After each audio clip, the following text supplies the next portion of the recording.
আমার কাছে ফোন এসছে আমার কন্ট্রোল রুম থেকে যে মোটর স্ট্যান্ড আমাদের গ্যাস পাইপলাইন অলরেডি ড্যামেজ করে ফেলেছে আর কি। তো সেটা শোনার পর আমি উইদিন 10 মিনিটস আমি সাইডে এসেছি।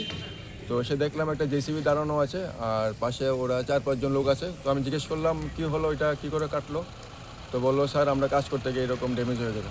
তো আমি বললাম এই যে আজকে তোমরা কাজ করছো এটার কোনো প্রায়র ইনটিমেশন ছিল কি আমাদের কাছে? তো ওরা কিছু বলতে পারছে না।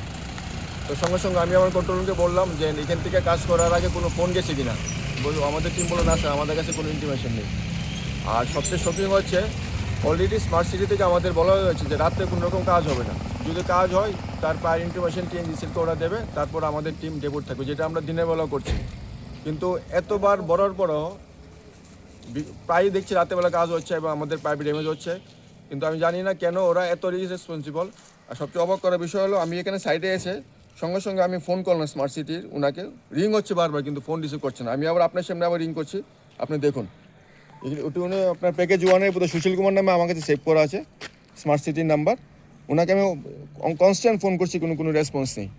এরকম যদি অবস্থা হয় যে যারা কাজ করছে ওরা যদি রেসপন্স না করে তাহলে তো মুশকিল।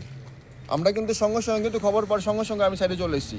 কিন্তু আমি মনে করি যারা স্মার্ট সিটির দায়িত্বে আছে তারাও অ্যাটলিস্ট এগুলা কাজ তদারকি করা দরকার, যে রাতে কী কাজ হচ্ছে না। যেহেতু আপনারা সবাই জানেন গ্যাস খুব সেন্সিটিভ, যদি কোনো ফায়ার ইনসিডেন্ট হয় তাহলে খুব বাজে অবস্থা হয়ে যাবে। কিন্তু আমি লিটারালি শক যে আমি ফোন করছি কোনো রেসপন্স পেলাম। মানে কতক্ষণ ধরে এই সমস্যার সম্মুখীন হতে হচ্ছে আপনাদের? প্রায় ধরুন 20 মিনিট 25 মিনিট গ্যাস বেরোচ্ছে। দেখুন আপনি দেখুন রিং হচ্ছে।